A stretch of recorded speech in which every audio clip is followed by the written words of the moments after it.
Om Namo Bhagavate Vasudevaya. Om Namo Bhagavate Vasudevaya. Om Namo Bhagavate Vasudevaya. Om Ajnanatimrantasya Jnananjana Shalakaya Chakshurunmilitam Yena Tasmai Shri Guruve Namah. Shri Chaitanya Manobishtam Sthapitam Yena Bhutale Swayam Rupa Kada Mahyam Dadanti Supatantikam Vandeham Shri Gurum Shri Utapatakalam Shri Gurum Vaishnavamsya Shri Rupam Sagrajatam Sagana Raghunatham Vidam Tam Sajivam Sadvaitam Savadutam Parjana Saitam Krishna Chaitanya Devam Shri Radha Krishna Padhan Sagana Ladita Shiv Shakham Vidam Sya Ye Krishna Karuna Sindhu Dinabandho Jagatpade Gopesha Gopika Kanda Radha Kanda Namostude Tapta Kanchana Gaurangi Radhe Vrindavaneshwari Shabano Sude Devi Pranamami Hari Priye Vancha Kalpada Rupi Chakrapa Sindhu Piyavacha Patitanam Pavanebhyo Vaishnavebhyo Namo Namaha Namaha Om Vishnupadaya Krishna Prishtaya Bhudale Srimate Bhaktivedanta Swami Nidhi Namine Namaste Saraswati Devi Gauravani Prajarine Nirvishesha Shunyavadi Paschatya Deshatarine Jai Shri Krishna Chaitanya Prabhu Nityananda Shri Advaita Gadadhara Srivasadi Gaura Bhakta Hare Krishna Krishna Krishna Hare Hare Hare Rama Rama Rama Hare Hare Hari Om Tat Sat Hare Krishna. So welcome all the devotees for today's Bhagavad Gita class. We are reading from chapter 13, text 16. Hare Krishna, Sachi Mataji. Hare Krishna Prabhu, Dandat Pranam, Hare Krishna devotees. So text 16. Bahir andasya bhutanam acharam charameva cha sukshmatva tadavidneyam durastham chantike chatat. Mayur Mataji and Prabhu.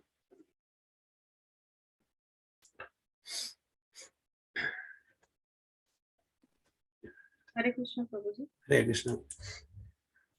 Vahirantasya bhutana acharam charam evacha sukmatvad tadvigyayam durastham chantike chatat. Hare Krishna Prabhuji translation. The supreme trust exists outside and inside of all living beings, the moving and non-moving. Because he is subtle, he is beyond the power of the material senses to see or to know. Although far, far away, he is also near to all. Hare Krishna. The supreme truth exists outside and inside of all living beings, the moving and the non-moving. Because he is subtle, he is beyond the power of the material senses to see or how to know. Or to know, sorry. Although far, far away, he is also near to all. So, Krishna is telling that he is inside and outside also. Okay. So, he is available both inside and outside in his all-pervasive form as Brahman and Paramatma. Okay. So, and why we cannot see it beyond the power of material senses to see or to know? What is the size of the super soul that is, that is available in even in an atom? Prince Prabhu, any idea what is the size of the super soul? I mean, size of the individual soul, sorry. Size of the individual soul. No, Prabhuji, we don't know. Okay. Purushottam Prabhu. 10,000 part of a hair. 1 by 10,000 part of a hair tip.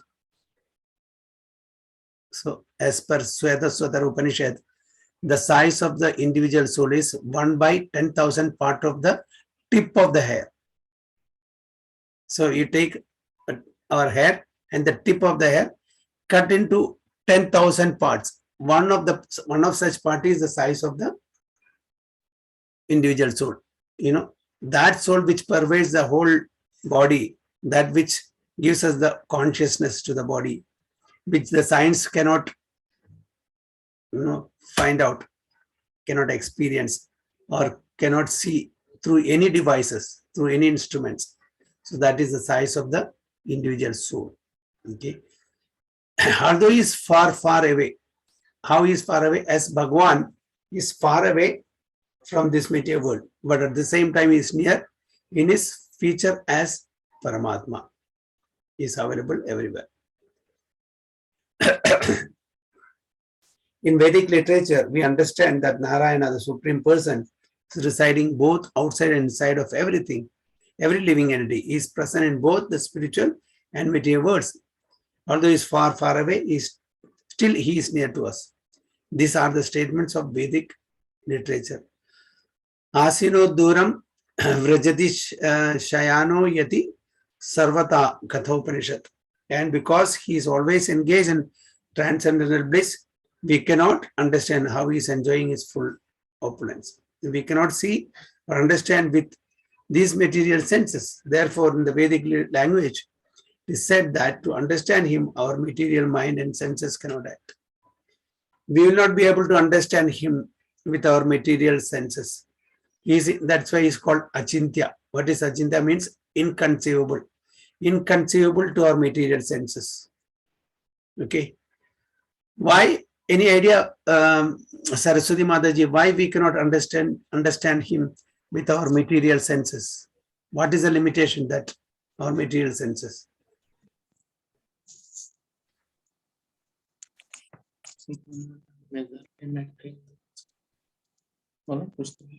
Here, Prabhupada says that with our material senses, we will not be able to understand him. Why we cannot understand him with our material senses? What is the limitation that we have?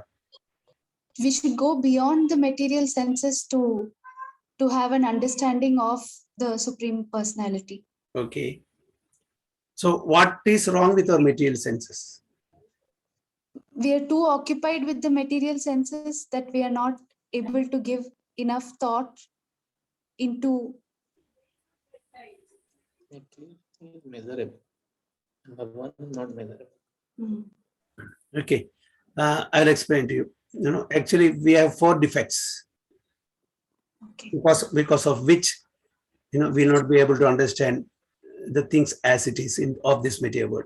Okay. One is we have imperfect senses.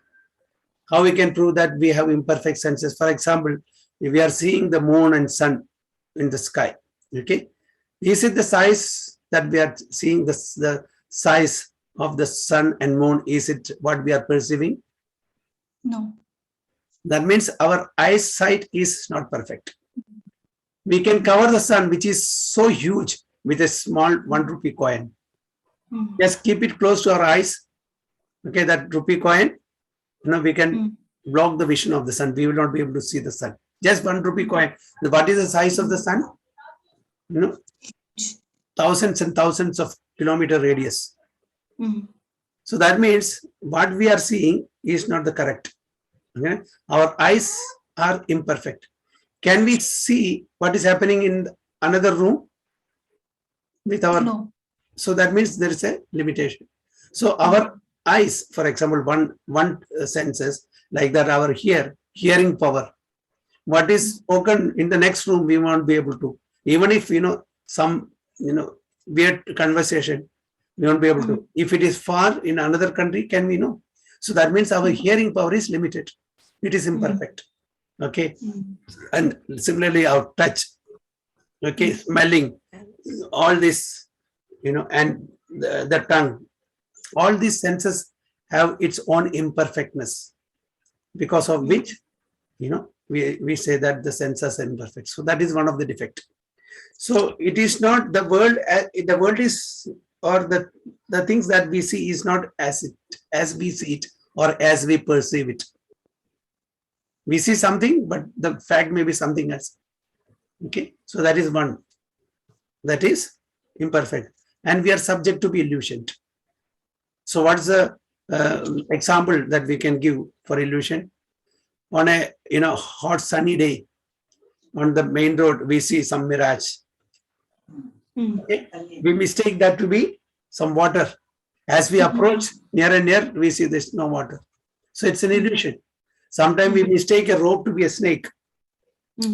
Okay, it's an illusion. So we are subject to the illusion. Then another thing is we commit mistakes. Don't we commit mistakes? Every one of us commit mistakes. Okay, that's also imperfection. And we have cheating propensity. The scientists, especially the scientists of the present world, they cheat everybody, because for name and fame, for whatever reason, for money, name, fame, for everything they cheat. So because of these 4 imperfections, we will not be able to understand the things as it is. So it is not that how we perceive it. We may perceive in a particular way, but the fact is something else. The truth is something else. Okay, so that is the reason that we won't be able to understand the spirit, the spiritual spark. The individual is also spiritual. The super soul, the Supreme Lord is also spiritual, Satchidananda. So that spiritual spark cannot be understood by our material senses. So is it clear? Yes. So these are the 4 defects that we all have. Okay. But then that's the reason whatever the scientists say, because seeing is believing. That is an philosophy. Seeing is believing. If they cannot see, that means such things doesn't exist. Not like that. For example, as I told Dr. Prabhu also, the size of the soul, individual soul. Can we see it? We cannot see it because it is 1 by 10,000 part of the tip of the hair. Any devices, any instruments you use, we won't be able to see it. So we cannot see that. Does it mean that it doesn't exist? No. So it is beyond our logic and understanding and experiment.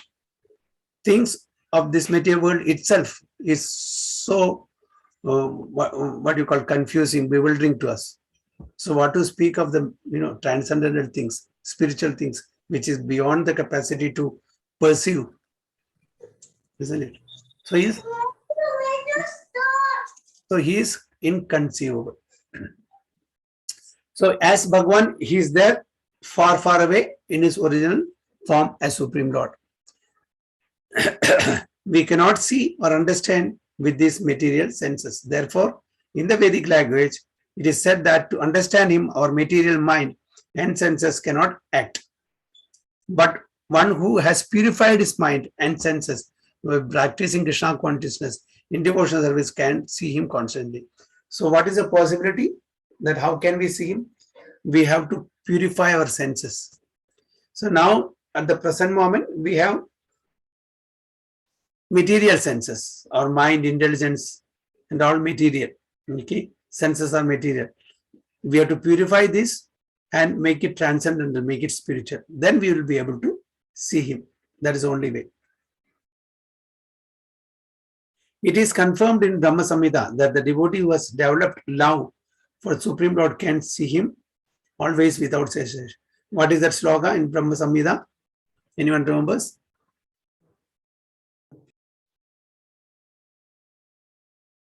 Which is that? Premanjanachuritabhaktivilochanena sanda sadaiva hridayeshu vilokayanti yadshama sundara chintya gunaswarubham govindamadi purusham tamaham bhajami. Premanjana Churita Bhakti Vilochanena. Those whose eyes have been anointed with the prema, with the love, that devotee can see the Supreme Lord. Without that, it is not possible. Without material senses, this thing which is not possible. So those whose eyes have been anointed with the prema, with the love of God, only those people, those devotees can pursue the Supreme Lord without cessation. And it's also confirmed in Bhagavad Gita that he can be seen, understood only by devotional service. Bhaktyatva ananya sakya. Only through devotional service. Okay. Ananyas chintayanto mam ye jana paripasade tesham nityabhiyuktanam yogakshemam mahamyam. Okay. Ananyas chinta. Without any other thought. If we have that love towards Krishna, he will preserve whatever we have, he will give whatever we lack. Anya abhilashita shunyam. We should not have any, abhilasha, desire.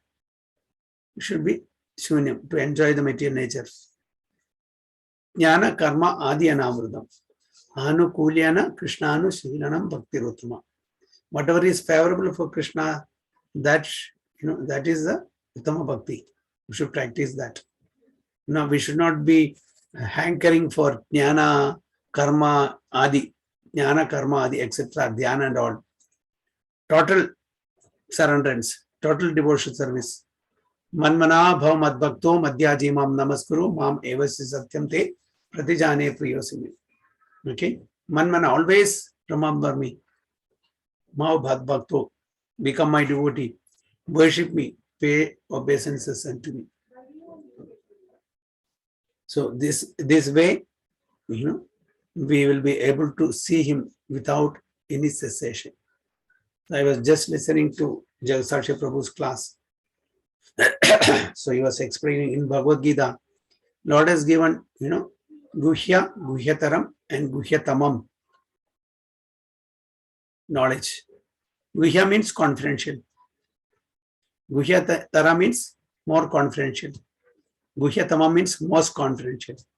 In second chapter, he has given the Guhya knowledge.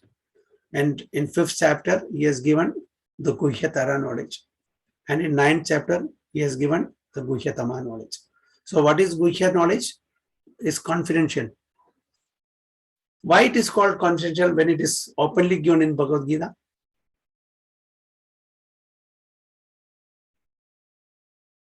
It is open. It's not that, it is secret or they don't disclose it. It's openly given. But still it is Guhya. Why?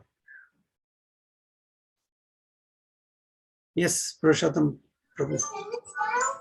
Hare Krishna, Prabhu. Because devotee only can understand, Prabhu. Yes. Devotees only will be able to understand. Even if it is, openly given, others will not be able to understand because they have that atheistic type of mentality. Even if it is openly given, no, they will not. Even when Krishna comes personally, he say, no, he is not Krishna. There was a Poundrik, who was acting as Krishna. Actually, he is not actual Krishna. I am actual Krishna. So people will not. Duryodhana and Arjuna were there in front of Krishna, along with Krishna. Arjuna only could understand Krishna. Duryodhana couldn't understand Krishna. Okay. So Guhya is, what is that knowledge? Anyone knows? What is that Guhya knowledge that he gives in the second chapter?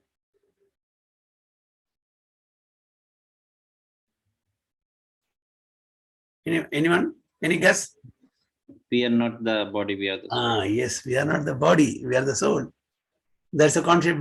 99.99% people doesn't know that. Everybody is living on a bodily conception of life. I, me and mind. Okay. This is myself. This is my wife, my husband, my children, my parents, my friends, my society, my money, my car, my house. This is the basis in which we are all living in this material world.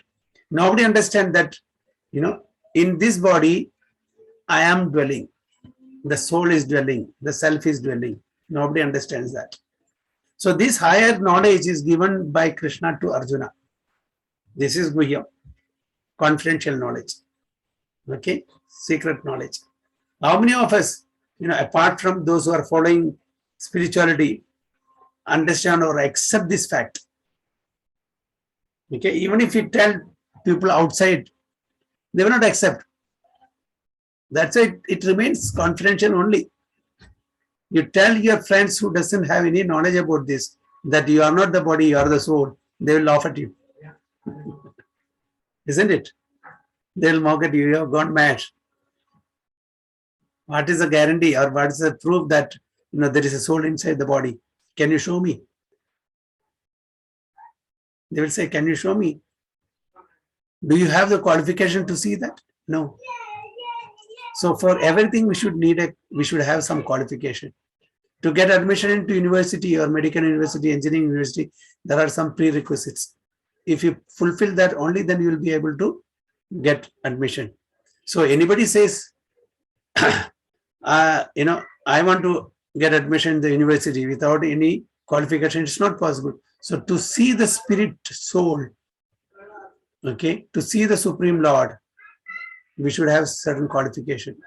So one should be a devotee. Without becoming a devotee, it is not possible. So this is the first Guhya.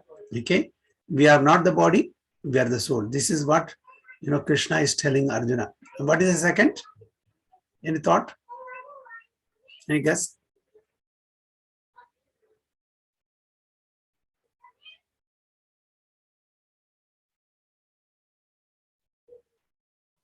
work in the Krishna consciousness, Prabhuji. Not exactly. Who is Krishna? Who is God? Understanding who God is, that is Guhyatara, more confidential. Everyone knows that there is some God, but no one knows who that God is. We know God is great, but no one knows how great that God is. Okay? But no one knows his address. We know there is God. Some people say he is Brahman, some people say he is Paramatma, some people say he is something, Lord Shiva or Brahma or Ganesha. So nobody knows his address and actual name. So understanding who God is, that is the Guhyatara, that he explains in 5th and 6th chapter. Then what is Guhyatama?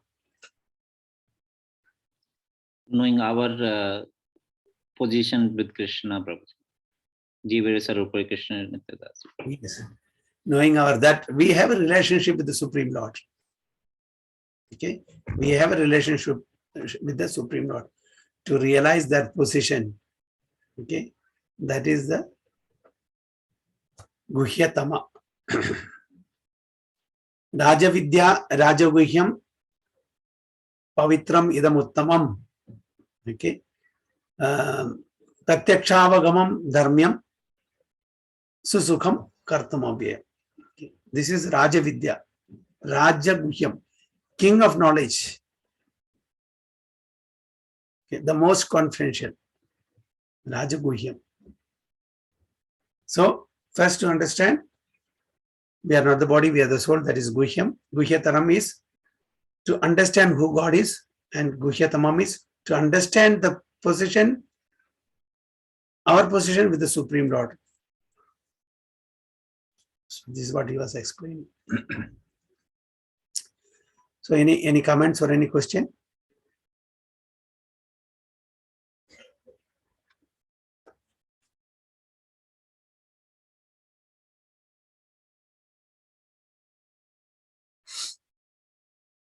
In Isopanishad, it's also said that Lord has thousands of legs, thousands of hands and eyes and nose. And so what does it mean? Is it that really the Lord has thousands of legs or thousands of eyes? In Isopanishad is mentioned. So how can we understand this statement?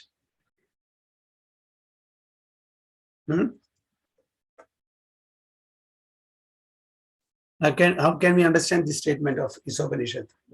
Literally, he has these thousands of legs.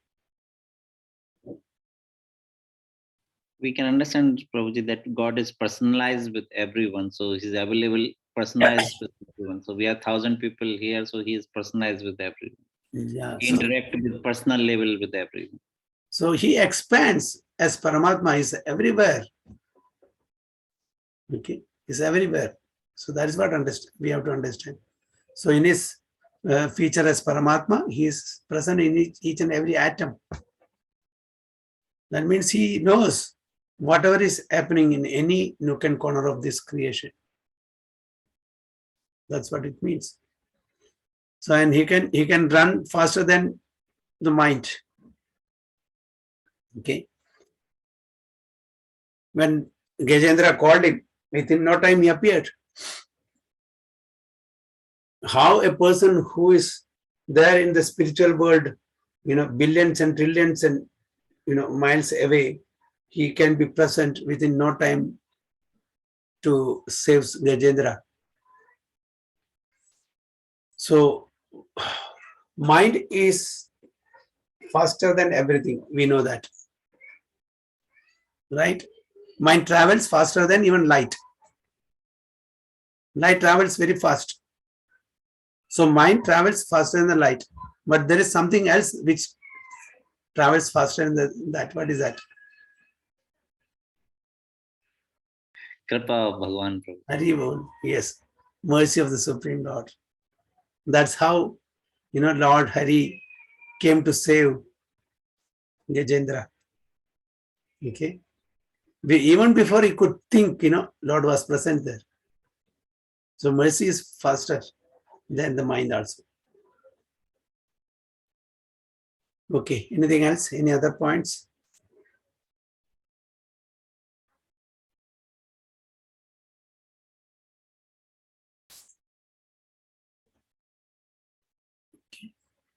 If nothing, we'll go to the next verse.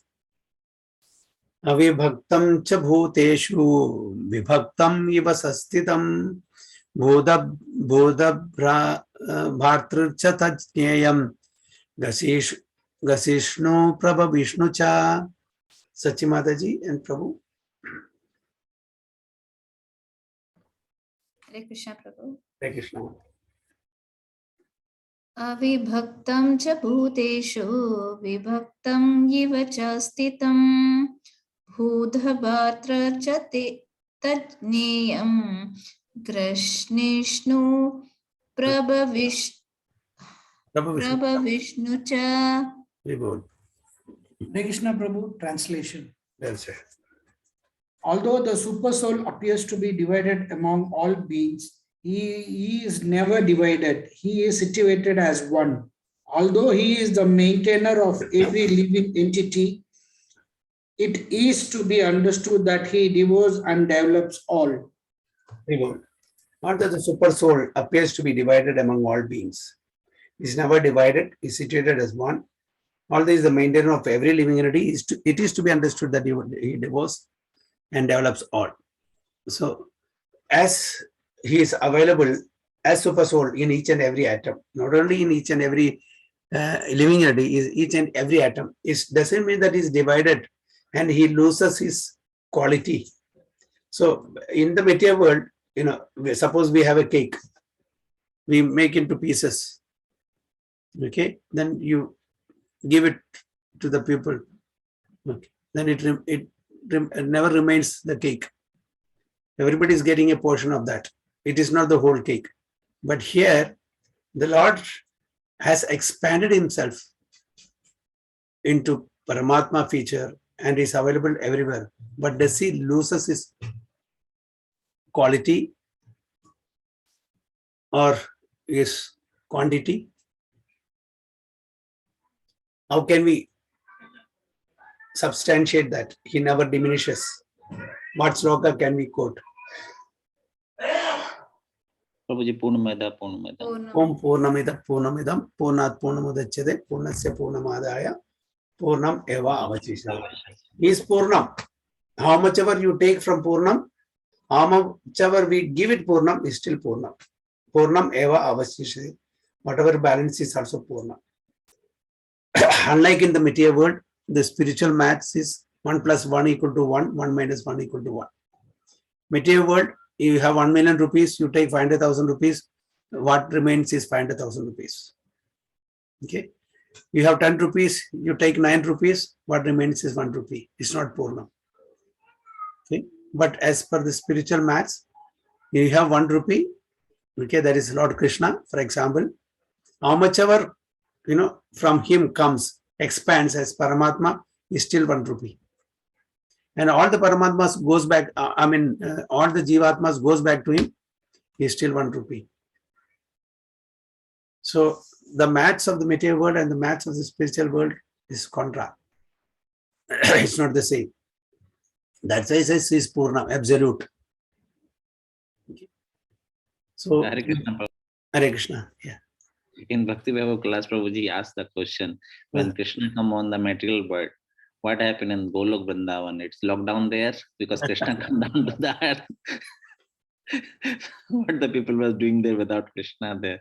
I think so this is the answer for that. Prabhuji is always available all the places simultaneously. So he married 16,108 queens in Dwaraka. He expanded into 16,108. He was available simultaneously in each and every palaces, and he was enjoying with his consorts there. So when he comes out of the palaces and he wants to meet or go for a meeting in the Sudharma hall in Dwaraka, what he does? Any idea? All the 16,108 goes to the hall for meeting. How he does?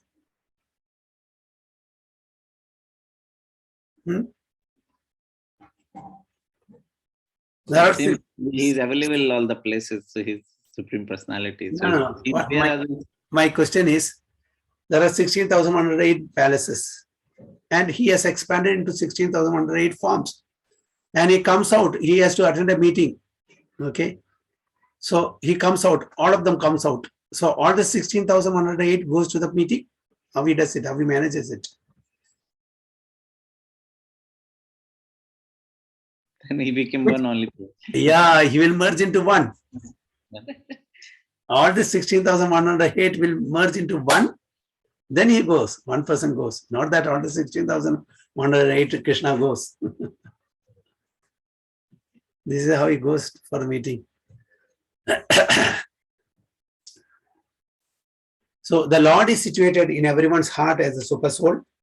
Does this mean that he has become divided? No, actually, he is one. The example is given of the sun. Sun at the meridian is situated in its place.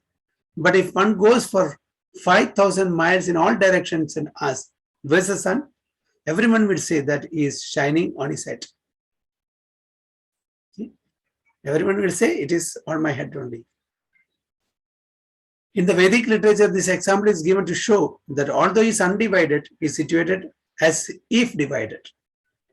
Okay. Also, it is said in Vedic literature that one Vishnu is present everywhere by his omnipotence, just as the sun appears in many places to many persons. We can also quote this example of Brahma Vimohan Leela, where Lord Brahma abducted or stolen all the cows and cowboys. Okay. What did Krishna did? What did Krishna do? Expanded himself into exactly replica of cows and cowboys. Okay. No one knew.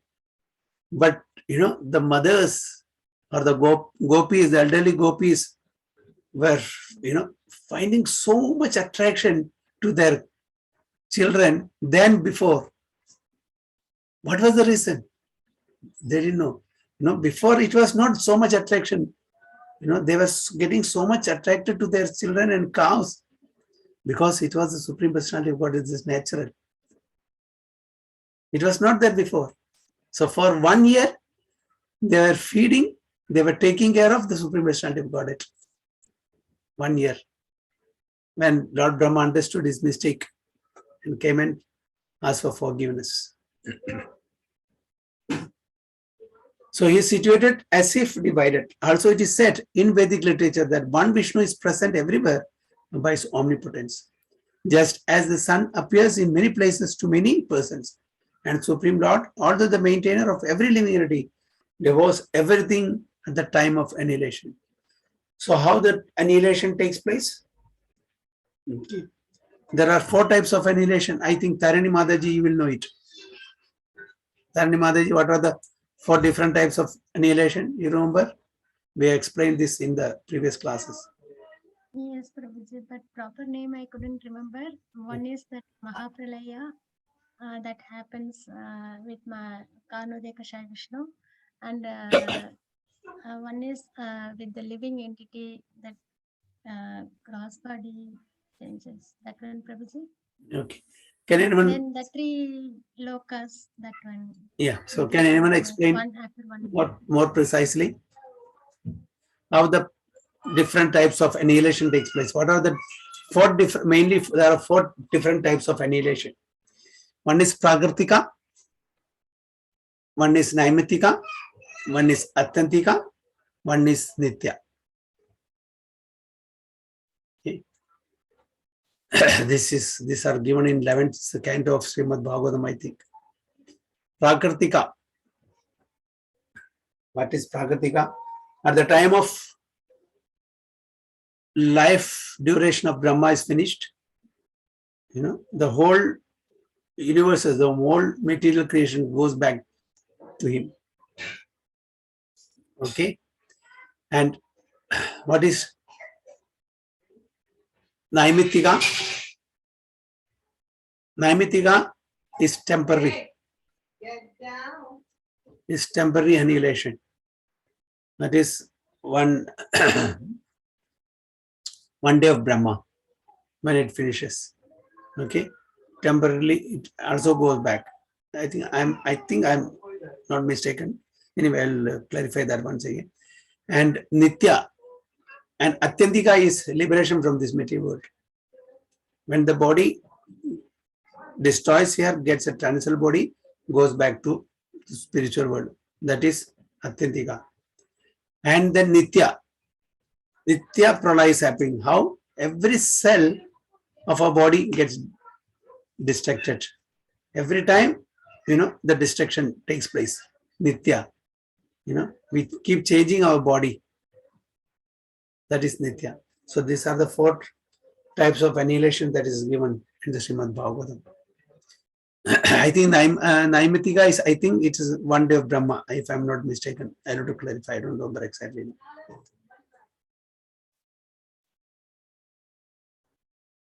So everything at the time of annihilation. So annihilation time. So if we are not liberated from this material world, okay, at the time of annihilation, what happens? At the end of the duration of Lord Brahma. Okay, what is the duration of Lord Brahma in relationship with Mahavishnu? What is the duration of Lord Brahma in relationship with Mahavishnu? What is the duration? You all know it.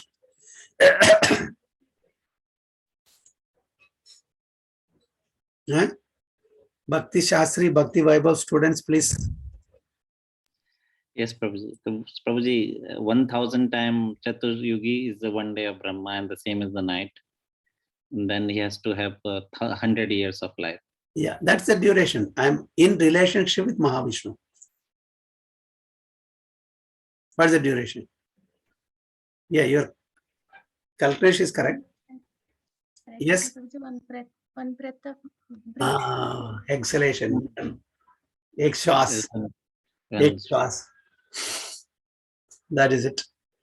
When Lord Vishnu just exhales, breathe out, that is 100 Brahma's years, which you said. That is 311 trillion 40 billion years of earthly calculation. Can we conceive this? So one exhalation means all the universes comes into being, and that exhalation period is the lifespan of Lord Brahma. Inhalation, again back to the abdomen of Mahavishnu. And we become unmanifested at that time when he inhales. So what happens to those living entities who have not been able to get liberated from this material? What happened to them? Those who are liberated goes back home, back to Godhead. But those who are not liberated, what happens to them? Dormant stage, Prabhuji. Then what happens? Then what happens in future? When he exhale, then they all come out in the same. Yes. space. When the manifestation takes place, they will get the suitable body according to their karma and desire again. They will come back to this material world. So manifestation and manifestation takes place. Isn't it? Maya adhyakshena prakriti suyate sacharacharam hetu nanena kaunteya jagat viparivartate. This jagat material world manifests and unmanifests at frequent interval under my supervision, O Arjuna. That's what it is. So manifestation and manifestation. Manifestation means he is breathing out, and manifestation is breathing in. So this is again.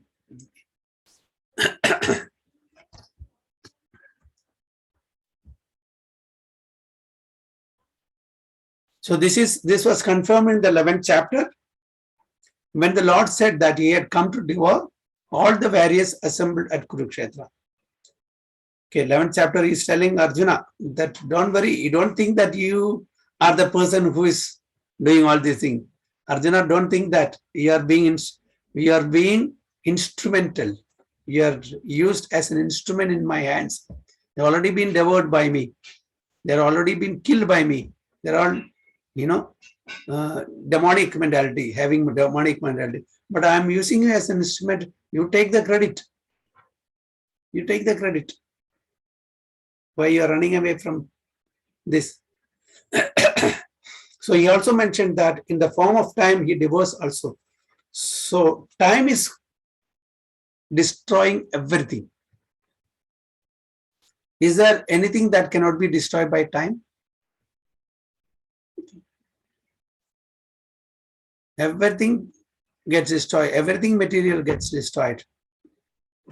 Why I specified material? In the spiritual world, there is no time element.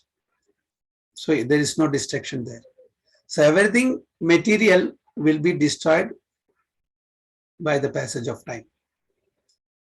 Those who are very, very beautiful will remain beautiful or handsome for a few days. Okay? Time will destroy their beauty. Those who are very rich, wealthy, they will never remain rich or wealthy eternally. Time will destroy everything. The power, the name, the fame, everything gets destroyed. If you pluck a flower in the morning, in the evening, just see, it's faded. Fades its freshness, quality, and everything gets deteriorated. So time is killer of everything. That's why Krishna says, I am time. Kalos me, aham kalos me. I am time. Destroyer of everything. He devours everything. Vedic hymns confirm the fact that he is the origin of all entities, all living entities, and the rest of all. After creation, everything rests in his omnipotence. And after annihilation, everything again returns to rest to him. So, in brief, everything is coming from him. Everything goes back to him also. These are the confirmations of the Vedic hymns. Yato va imani bhutani jayante yena jatani jivanti yat prayanti abhisham vasanti tad brahma tad vitnya saswa. Taittiriya Upanishad 31. Okay, so everything comes from him, everything goes back to him. Okay, time kills everything. Time will not spare. Oh, let me spare this person. Let him be, immortal in this material. No. Time will destroy everything because he is Krishna. Time is Krishna. But then what happens in the spiritual world? In the spiritual world, this time element is not there. No past, no future. And that's why every time everybody is fresh. No old age, no disease. No birth, no death. It is a bit difficult for us to perceive it because we are so much tuned to this material world system. We see everything in terms of birth, death, old age, and disease, growth, and everything. There are, within this life, there are Shad Parinam, 6 transformation takes place. Just for the, why I'm repeating this again for the benefit of, Dr. Prince Prabhu and Mataji. Everyone knows.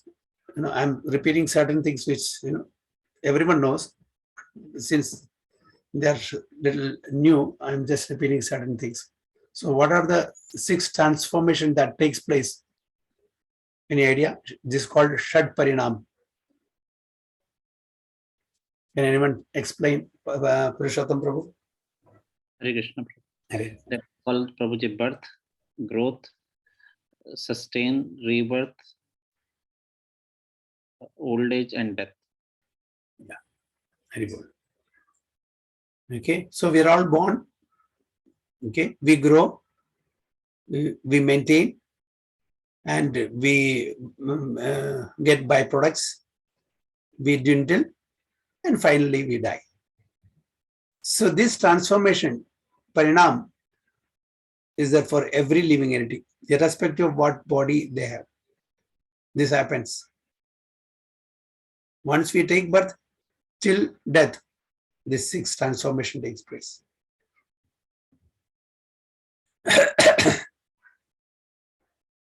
Okay, so any points or any comments? Hare Krishna, Prabhuji. Hare Krishna. In the class, they taught us, Prabhuji, that when Krishna says people are already dead, they say there was 2 effects. When we do the Vaishnava aparadh, our life gets reduced. That's the first thing. So people did all Vaishnava aparadh against Pandavas. So their all lives was reduced. And the second thing, by seeing Krishna, he reduced all the lives. So he fixed all the time for everyone when he see the army of Duryodhana. So that's why he was telling that all is already been fixed, you just fight. Exactly. Because there's a subtle difference between sin and aparadh, papa and aparadh. Can anyone explain? Deepti Madi Madaji, we have not heard from you long. Hare Krishna Prabhuji. Krishna Dhanwad. Pranam Prabhuji. Papa is something which we can ask for forgiveness, Prabhuji. Yes. But whereas aparadha, we have to actually seek forgiveness only from the person we have committed mistake to. Very good, very good, very good, very nice. Okay, papa is more or less, it is gross. If you beat somebody, if you say lie, or if you disturb somebody, if you give problem to others, we can atone for that. Atonement is there, prayaschitta is there. Many of us, knowingly, unknowingly, we do so many sins. What do? We go to Tirtha Sthan, holy places, holy rivers, dip there ourselves, and we do prayaschitta, atonement. For aparadha, as Mataji rightly said, the person to whom we have done aparadha should forgive us. It's more or less subtle. And aparadha will take you away from Krishna. The more we commit aparadha, the more we go away from Krishna. So from the episode of Durvasa Muni with Ambarish Maharaj, even the Lord cannot do anything because it's a Vaishnava aparadha Durvasa Muni did. He went, approached Lord Brahma, Lord Shiva, Lord Vishnu, who is the, maintainer, who is the creator, maintainer, destroyer, all the material world and spiritual world. He himself said, I cannot do anything. You have to go and ask the same person forgiveness to whom you did aparadha. Only he can. I cannot do anything. I cannot interfere in this matter. If you have done something wrong to me, I can pardon you. I can forgive you. Just like Bhrigumuni. He went and, just stamped with his leg on his chest. Did he protest? Vishnu? No. Vishnu, oh my dear Bhrigumuni, I hope you have not got hurt. Your lotus, soft lotus feet did not get hurt. Can I do some massage for you? He did not get angry. He did not curse him. He did not punish him. That means even if something is done directly to the Supreme Lord, God will not, mind it. That can be, somehow it can be settled. But if it is done to a devotee of the Supreme Lord, nobody can help him. Even the Supreme Lord cannot help him. Why? Aham bhakta paradhino. Aham bhakta paradhino. I am controlled by my devotees. Whatever my devotees say, I will do that. He is sold to his devotees. He has no independence. The Lord, who is totally independent, is Swarat. He says, declares in Srimad Bhagavatam, is Swarat, totally independent. He becomes dependent on his devotee. How contradictory it is, isn't it? So this is Supreme Lord. He is totally sold out to his devotees. And he dances to the tune of the devotees. Mother Yashoda says, sit here. He sits. Do that. He will do that. He dances to the tune of his devotees. Arjuna says, You go left, go right, go straight, do this. He obeys the instruction of the devotees. This is God. Such a God, where we will find? Will you find such a God in any religion? No. So this is, he comes to any position, but still he maintains his position. He comes down to any position, but still he maintains his position as the Supreme Lord. So that is God. He is called absolute. For others, God is, giving someone who gives fear to them. God fearing. Oh, Baba, you should be God fearing. You should be God fearing. Why we have to fear God if we are following everything properly? We don't have to get afraid of the police in the state if you are following the rules and regulation of the state, isn't it? Who will be afraid of the police if you are going away from the rules and regulation? If you are not abiding the rules and regulation, then we have to be afraid. So the Supreme Father, we should not be afraid of him because we are following the instruction. So we don't have to be afraid. So we should be God-loving, not God-fearing. Of course, we have to come to that stage. Not everybody can come to that stage. Why we have to be afraid of him? Because we are not following the rules and regulations, that is enjoying the scriptures fully, properly. That's why we are afraid of him. That's why people say God-fearing. Actually, we should be God-loving. He is our Supreme Father.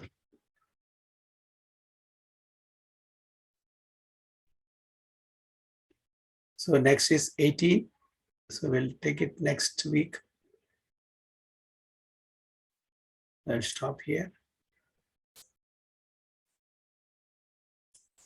Okay. So I'll stop the recording here. Hare Krishna.